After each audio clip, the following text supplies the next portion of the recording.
چچا واسو صبح سویرے نیند سے بیدار ہوئے تو انہیں آج کا دن بہت زیادہ گرم لگا۔ سورج بالکل سر پر چڑھا ہوا تھا اور دھوپ کی تپش سے جیسے سارا جسم جل رہا تھا۔ انہوں نے منہ ہاتھ دھویا، ناشتہ کیا اور پھر اپنا مخصوص لباس پہنا اور پلنگ کے نیچے سے اپنے مخصوص بڑے بڑے جوتے نکالے۔ جب انہوں نے جوتے پہننے کے لیے پاؤں اٹھایا تو وہ اپنا توازن برقرار نہیں رکھ سکے اور دھڑام سے زمین پر گر پڑے۔ زمین پر گرتے ہی انہوں نے کہا، ارے میں نے کلا بازی تو نہیں کھائی، پھر بھی پتہ نہیں کیسے گر گیا۔ یہ کہہ کر چچا اپنے پاؤں کے انگوٹھے کو پکڑ کر بیٹھ گئے اور اسے سہلانے لگے۔ جب انہیں زیادہ تکلیف محسوس ہوئی تو انہوں نے سوچا کہ آج وہ باغبانی نہیں کر سکیں گے۔ انہوں نے یہ منصوبہ بنایا کہ اس کے بجائے آج وہ اپنے کمرے میں موجود الماری کے بکھرے کپڑوں کو ترتیب دیں گے۔ اگلے دن چچا واسو بہت محتاط تھے، مگر جب انہوں نے چہل قدمی شروع کی تو جلد بازی میں ان کا بایاں پاؤں دائیں پاؤں کی جگہ اور دایاں پاؤں بائیں پاؤں کی جگہ پڑ گیا اور وہ پھر دھڑام سے زمین پر گر پڑے۔ اس مرتبہ بھی انہیں اپنے گرنے کی وجہ سمجھ نہیں آئی۔ انہوں نے فیصلہ کیا کہ آج بھی وہ آرام کریں گے۔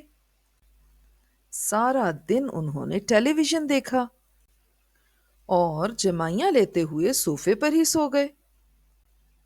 جب وہ نیند سے بیدار ہوئے تو اپنے پاؤں کے انگوٹھے کی چوٹ بھول چکے تھے۔ فوراً اٹھے اور تیز تیز کام کرنا شروع ہو گئے۔ چچا کی عادت تھی کہ وہ جب بھی کوئی کام کرتے تو ساتھ ساتھ گنگناتے بھی رہتے۔ اس وقت ان کی نظر باغیچے پر لگی گھاس پر پڑی جو ان کی سستی کی وجہ سے بڑھ کر بے ترتیب ہو رہی تھی۔ انہوں نے کہا، آج صبح باغبانی کرنی چاہیے۔ چنانچہ انہوں نے احتیاط سے جوتے پہنے اور باغیچے میں پہنچ گئے۔ اب چچا واسو بہت دیکھ بھال کر پاؤں زمین پر رکھ رہے تھے تاکہ کسی بھی قسم کی چوٹ سے بچا جا سکے۔ وہ پہلے ایک پاؤں آہستہ سے زمین پر رکھتے، پھر دوسرا۔ انہوں نے پورے باغیچے کا جائزہ لیا، پھر اس کو ٹھیک کرنے کے لیے باغیچے میں موجود سٹور کا دروازہ کھولا اور اس میں موجود بیلچہ، کھرپی اور گھاس کاٹنے والی کینچی اٹھا کر سٹور سے باہر آ گئے۔ ان کے ہاتھوں میں بیلچہ، گھاس کاٹنے والی کینچی اور کیاری کھودنے والی کھرپی تھی۔ چچا کو اپنے پاؤں نظر نہیں آ رہے تھے۔ وہ اندازے سے قدم اٹھا اٹھا کر چل رہے تھے۔ 2 قدم تو انہوں نے خیریت سے اٹھا لیے، مگر جب انہوں نے اگلا قدم اٹھایا تو دایاں پاؤں بائیں پاؤں پر پڑا اور وہ توازن برقرار نہ رکھ پائے، جس کی وجہ سے انہیں پھر ٹھوکر لگی۔ اب تو چچا واسو کا برا حال تھا۔ تکلیف کے مارے ان کے ہاتھ سے تمام اوزار چھوٹ گئے اور وہ بھی زمین پر گر پڑے اور منہ ہی منہ میں بڑبڑانے لگے، ہو سکتا ہے کہ مجھ سے ہی کوئی غلطی ہو گئی ہو جس کی وجہ سے میرے پاؤں میں بہت تکلیف دہ زخم آ گیا ہے۔ اگلے دن چچا واسو ڈاکٹر صاحب کے پاس چل دیے۔ اب بیچارے چچا کسی بھی ٹھوکر سے بچنے کے لیے چوڑے چوڑے قدم اٹھا کر آہستہ آہستہ کچھوے کی چال چل رہے تھے۔ اچانک ان کے پڑوسی کے گھر کا دروازہ کھلا اور ان کے پڑوسی کی بیوی نے انہیں اس طرح بے تکی چال چلتے دیکھا تو اسے بہت حیرت ہوئی۔ اس نے جا کر فوراً اپنے شوہر کو تمام حال سنایا کہ شاید چچا واسو پاگل ہو گئے ہیں اور عجیب سی چال چل رہے ہیں۔ چچا واسو عجیب سی بے تکی چال چل کر ڈاکٹر کے کلینک کے قریب پہنچ گئے۔ کافی چلنے کے بعد چچا اپنے آپ کو تھکا تھکا سا محسوس کر رہے تھے اور کچھوے کی چال چل کر تو ان کی حالت غیر ہو گئی تھی، کیونکہ وہ اپنا پاؤں زمین پر رکھتے اور اس کو گھماتے۔ جب چچا ایسے چل رہے تھے تو تمام بچے انہیں دیکھ کر ہنسنے لگے اور انہوں نے چچا کا خوب مذاق اڑایا اور ان پر آوازیں کسنے لگے۔ چچا نے ان کی بات پر غصہ کرنے کے بجائے ان سے کہا، تم ایسے میری طرح نہیں چل سکتے نا؟ بچوں نے جواب دیا، آپ ٹھیک کہتے ہیں، ہم کوئی پاگل تو نہیں جو ایسے چلیں؟ بس چچا کا غصے میں بچوں کی طرف پیچھے پلٹ کر دیکھنا تھا کہ گویا غضب ہی ہو گیا۔ ان کا ایک پاؤں ابھی زمین پر ٹھیک طرح سے جمع نہیں تھا کہ انہوں نے اپنا اگلا پاؤں اٹھا دیا، اور اچانک ان کو سڑک سے ایک زوردار ٹھوکر لگی۔ پھر چچا زمین پر گر کے تڑپنے لگے۔ وہی بچے جو ابھی چند لمحے قبل ان کا مذاق اڑا رہے تھے، بھاگ کر چچا کی مدد کو پہنچ گئے۔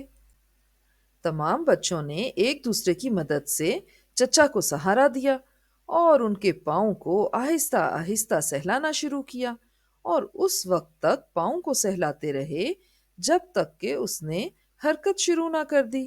تکلیف اتنی شدید تھی کہ چچا کی آنکھوں سے آنسو نکل آئے۔ چچا نے کہا، یہ چھٹی مرتبہ میرے پاؤں میں چوٹ لگی ہے۔ بچے چچا کو ڈاکٹر کے پاس لے گئے۔ ڈاکٹر صاحب نے جیسے ہی چچا کو دیکھا تو چچا نے ان سے کہا، چوٹ مجھے میری ہی بدحواسی میں لگی ہے۔ ڈاکٹر صاحب نے جواب دیا، میں سب جانتا ہوں کہ آپ کے ساتھ کیا مسئلہ ہے۔ چچا نے شکایت کے انداز میں ان سے کہا، تو برائے مہربانی جلدی سے علاج شروع کریں اور مزید میری برداشت کا امتحان مت لیں۔ ڈاکٹر صاحب نے جواب دیا، مجھے اس کی ضرورت نہیں، میں سب کچھ دیکھ کر سمجھ گیا ہوں۔ ابھی مزید معائنہ کرنے کے بعد میں آپ کو سب کچھ بتا دوں گا کہ آپ کے ساتھ کیا مسئلہ ہے اور آپ کیوں ہر وقت گرتے رہتے ہیں۔ چچا نے کہا، آپ کے خیال میں بیمار ہوں؟ چچا کی یہ بات سن کر ڈاکٹر نے زوردار کہکہا لگایا اور کافی دیر تک ہنستے رہے۔ ڈاکٹر صاحب کو دیکھ کر تو چچا واسو سوچ میں پڑ گئے کہ انہوں نے ایسا کیا کہا جو ڈاکٹر صاحب ہنس رہے ہیں۔ چچا نے زوردار آواز میں ڈاکٹر صاحب سے کہا، آپ کیوں تکلیف میں مبتلا موت کے قریب آدمی پر ہنس رہے ہیں؟ چچا کی آواز تھوڑی زیادہ ہی زوردار تھی، جس پر ڈاکٹر صاحب نے ہنسنا بند کر دیا اور سنجیدہ ہو کر بولے، آپ مرنے کے قریب نہیں ہیں، اصل میں عقل آپ سے بہت دور ہے۔ آپ کا مسئلہ یہ ہے کہ آپ جب بھی جوتے پہنتے ہیں تو دیکھے بغیر سیدھے جوتے پہننے کے بجائے الٹے جوتے پہنتے ہیں، اور آپ کی پتلون کے کھلے پائچوں کی وجہ سے آپ کو دکھائی بھی نہیں دیتا، جس کے باعث آپ فٹ بال کی طرح ادھر سے ادھر لڑھکتے اور گرتے رہتے ہیں۔ اب چچا واسو کی سمجھ میں تمام بات آ گئی۔ چچا ڈاکٹر صاحب کی اس بات پر بہت شرمندہ ہوئے، اور خاص کر جب پورے محلے نے چچا کی کہانی سنی تو پورا محلہ ان پر خوب ہنسا اور ان کا خوب مذاق اڑایا۔ جب ڈاکٹر کی ہدایت کے مطابق چچا نے اپنے جوتے ٹھیک طرح سے سیدھے پہنے تو وہ بالکل ٹھیک چلے اور گرے بھی نہیں۔ چچا واسو اب بہت خوش ہیں اور کسی بھی کام کے دوران بدحواسی کا مظاہرہ نہیں کرتے۔ پیارے بچوں، اگر آپ کو یہ کہانی پسند آئی ہے اور آپ نے ابھی تک ہمارے چینل کو سبسکرائب نہیں کیا تو اسے سبسکرائب کریں، لائک کریں اور شیئر کریں، اور کمنٹ سیکشن میں جا کر کمنٹ دینا نہ بھولیے گا۔ شکریہ۔